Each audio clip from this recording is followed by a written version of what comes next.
Welcome to Luca and Miguel. Enjoy the video. In this video, I will show how to make chili tofu. First, let's prepare our tofu. It's crucial to press extra firm tofu for at least 30 minutes to remove excess water, ensuring a better texture. Then, cut it into uniform 1-inch cubes. Finally, marinate these cubes in a simple mixture of soy sauce and cornstarch for about 15 minutes. This step helps the tofu absorb flavor and achieve a lovely crispiness when cooked.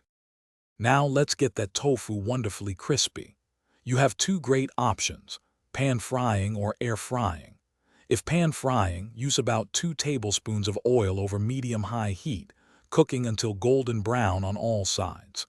For air frying, preheat to 400 degrees Fahrenheit and cook for 15 to 20 minutes, shaking the basket halfway through.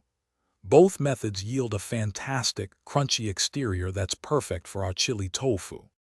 Next, we'll create the star of the dish, our delicious chili sauce. In a bowl, combine 2 tablespoons of chili garlic sauce with 1 tablespoon of soy sauce. For a balanced flavor, add 1 teaspoon of rice vinegar and 1 teaspoon of sesame oil. Finally, whisk in 1/4 cup of vegetable broth and 1 teaspoon of sugar. This blend creates a rich, savory, and slightly sweet sauce that perfectly complements the crispy tofu. Our chili tofu is almost ready.